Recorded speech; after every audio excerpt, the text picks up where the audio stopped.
I wanted to do again another one of my little TISM talks because we haven't done one of these in a while.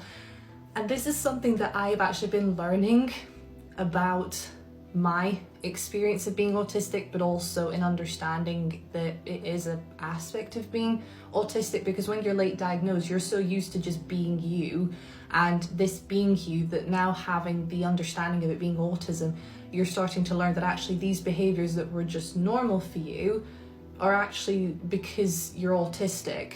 Not to make them seem abnormal, but just that you're normal is a result of having autism.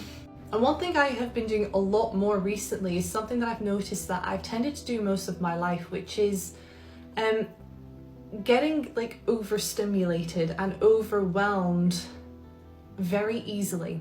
Like I'll be watching some content and it really, like, it excites me. It makes me so excited, and I have to like come off of it for a minute, randomly scroll on something else that's really boring, and then go back to it, and then watch it, get really excited again, and then go away from it, because otherwise I get like too excited.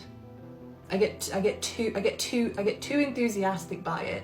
And it's the same, I've been recently watching, and I've now finished it, which was the other Bennett sister. And I love that genre. I love old-fashioned romance. And the amount of squealing, giggling, stimming that I was doing throughout the entire watching of that, and just the amount of emotion, and having to kind of like constantly pause it, have to take a break, and then come back to it.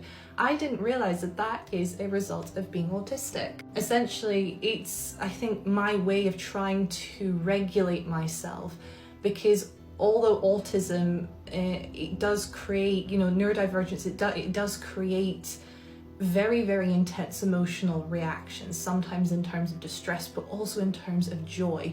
Autistic joy is one of the most remarkable things I think anybody is able to experience, whether you are friends with someone who is autistic, whether you're in a relationship with someone who is autistic. I think that just bearing witness to it is such a beautiful thing, but then experiencing it is something else. It can become a little bit exhausting, because stimming is something that I think is it's perhaps been taken out of context quite a bit, and it's got maybe a bit of a reputation. I don't really know how else to explain it. Just, you know, and people tend to say, oh, I'm stimming, but they're not autistic, and it almost tends to feel sometimes like it's made a bit of a joke out of, but that is an autistic person's way of trying to regulate themselves, because when we get a rush of emotion, we kind of like have to get it out, because otherwise we just kind of don't have a choice. And that for me happens when I'm watching TV shows, movies. It tends to happen when I'm having like a really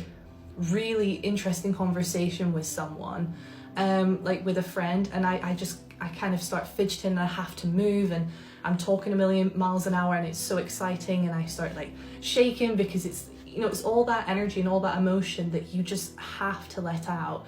And I didn't realize that taking breaks from things, like coming out of a YouTube video or needing to take a break from watching a movie for a minute because it's getting so intense with my reaction to it, is actually part of being autistic.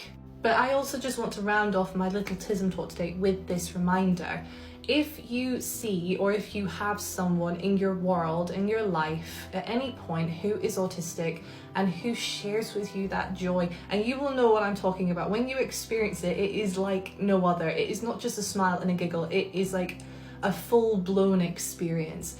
Please do not judge them. Please do not make fun of them. That is like the most dehumanizing thing you could do to someone, because joy is not something that should be ridiculed in any sense. And someone who is neurodivergent, you know, someone who is autistic and feels that in such an intense, full body way, it, I think, is actually the most beautiful thing that you can experience. And maybe it's your own awkwardness that's getting triggered. Maybe you could do with getting a little bit more involved in your own joy.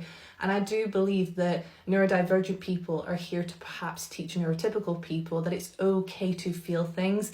It's okay to look like you're overreacting, but actually you're not. You're just experiencing things in the purest form. And I think that that's really, really special. So let's not just focus on all the quote negative aspects.